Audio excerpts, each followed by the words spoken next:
कार्तिक मास कथा षष्ठम अध्याय।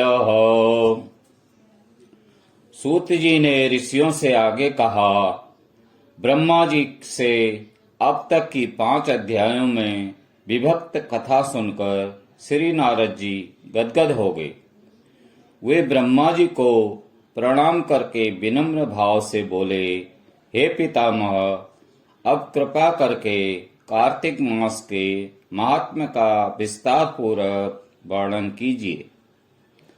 नारद जी के मुख से यह सुनकर ब्रह्मा जी बोले, हे पुत्र, तुम बहुत उदार और सभी प्राणियों का भला चाहने वाले हो, इसलिए मृत्युलोक के निवासियों के भले के निमित्त ऐसे ऐसे प्रश्न पूछ रहे हो। सुनो, आज मैं तुम्हें ऐसी कथा कहता हूँ जिसके पढ़ने और सुनने मात्र से ही समस्त पापों का नाश हो जाता है। अपनी बात को आगे बढ़ाते हुए ब्रह्मा जी ने कहा, सुनो नारद, साधु संतों का सत्संग अति पावन और दुर्लभ होता है। यह सामरिक भय को दूर कर देता है और ज्ञानी ध्यानियों को मोक्ष प्रदान करता है। जिसकी जैसी कामना होती है उसकी कामना पूरी हो जाती है। जिस प्रकार गंगा जी पापों को धो देती है और सूर्य पापों को भस्म कर देता है, उसी प्रकार संत समागम पाप, ताप तथा दीनता तीनों को नष्ट कर देता है। आधे क्षण का साधु समागम भी मोक्ष प्रदान करने वाला होता है। इतनी बात सुनकर तमाम ऋषि और मुनियों ने कहा, हे सूत जी, अब आप कृपा करके कार्तिक मास का महात्म्य, इतिहास तथा प्रसंग सुनाने की कृपा कीजिए। श्री सूत जी बोले, हे ऋषियों, एक समय चंद्रवदनी एवं कमल के समान कमल नयनी श्री सत्यभामा ने मन ही मन में विचार किया कि मैं धन्य हूँ, जिसके पतिदेव स्वयं त्रिलोकीनाथ भगवान मधुसूदन हैं और वे 16,108 रानियों में सबसे बढ़कर मुझे ही प्रेम करते हैं। जिस कल्प वृक्ष की पृथ्वी पर बसने वाले प्राणी बात तक नहीं जानते, वो कल्प वृक्ष स्वयं मेरे आंगन में लगा हुआ है। ऐसे विचार कर सत्यभामा ने श्री कृष्ण भगवान से कहा, हे प्रभु, मैं आपसे एक बात पूछती हूँ। आशा है कि आप मेरे हित के लिए मेरी इन बातों का उत्तर देने की कृपा करेंगे। सत्यभामा की ये बातें सुनकर भगवान श्री कृष्ण सत्यभामा का हाथ पकड़कर कल्प वृक्ष के नीचे ले गए।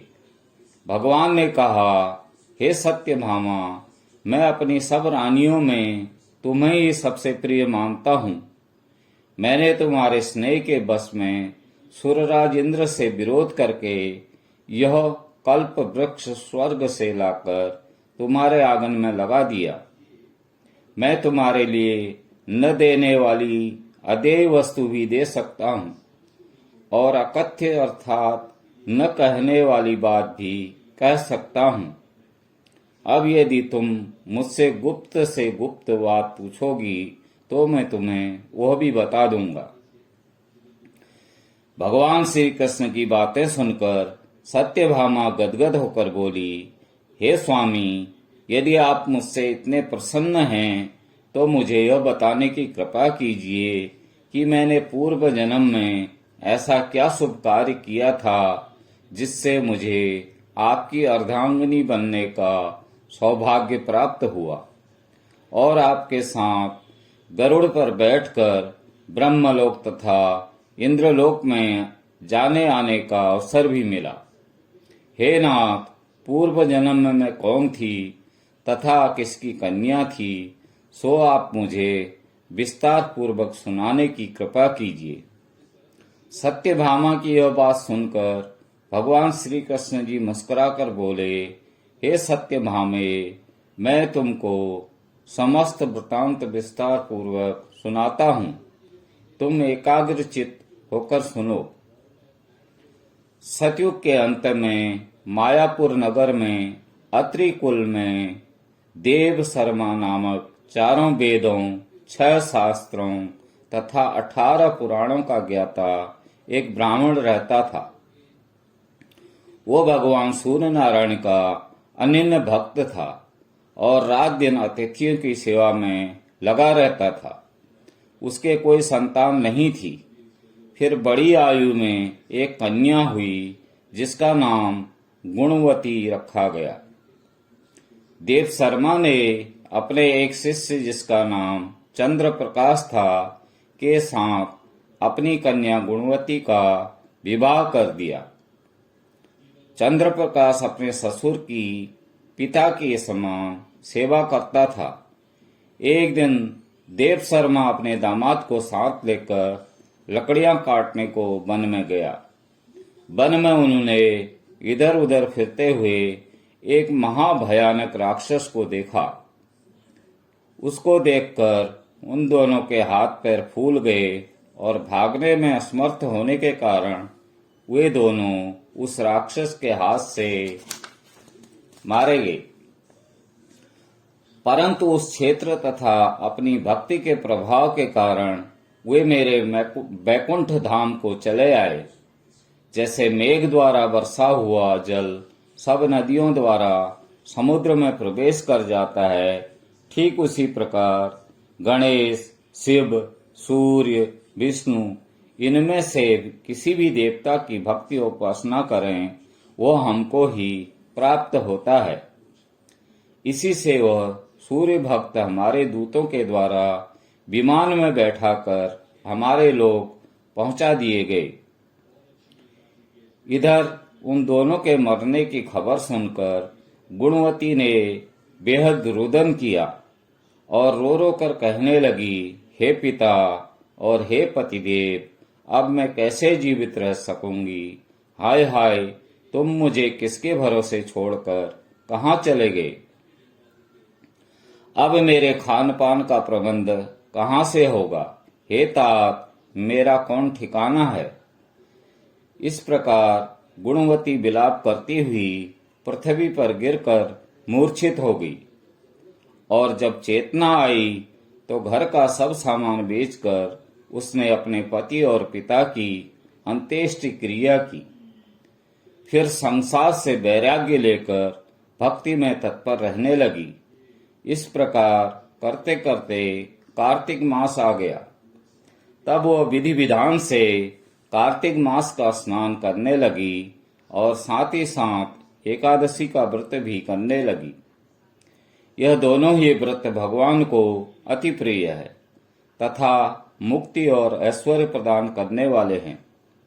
हे प्रिय, कार्तिक मास में तुला के सूर्य में जो प्रातःकाल स्नान और जागरण तथा दीपदान करते हैं उनके जन्मांतर के पातक नाश हो जाते हैं। जो मंदिर में प्रातःकाल झाड़ू देते तथा भगवान का पूजन करते हैं वे जीवन मुक्त हो जाते हैं। जो तुलसी के वन की पालना करते हैं वे फिर इस संसार में जन्म नहीं लेते हैं। एक दिन गुणवती ज्वर से पीड़ित हो गई और असहनीय पीड़ा में भी दुर्लभ शरीर होते हुए वह गंगा स्नान को कष्ट सहते हुए गई। स्नान करने को गंगा जी में प्रवेश करते ही मारे शीत के उसका सारा शरीर थरथर कांपने लगा और वह स्थिर होकर वहीं गिर पड़ी। उसी समय विष्णु भगवान के दूत सुंदर विमान लेकर आए और उसे विमान में बैठाकर विष्णु लोक ले गए। यह सब कार्तिक के स्नान और व्रत का ही प्रभाव था। त्रेता युग के पश्चात द्वापर युग आया तो पृथ्वी पर कंस जैसे दैत्यों ने उत्पात किया। उस समय ब्रह्मा आदि समस्त देवताओं द्वारा प्रार्थना किए जाने पर पृथ्वी का भार उतारने को मैंने कृष्ण अवतार धारण किया। उस समय जितने भी हमारे विष्णुगण थे वे मेरे के साथ में यादवों के रूप में ग्वाल बाल होकर पृथ्वी पर अवतरे। देव शर्मा जो तुम्हारा पिता था वो भी पृथ्वी पर अवतरित हुआ।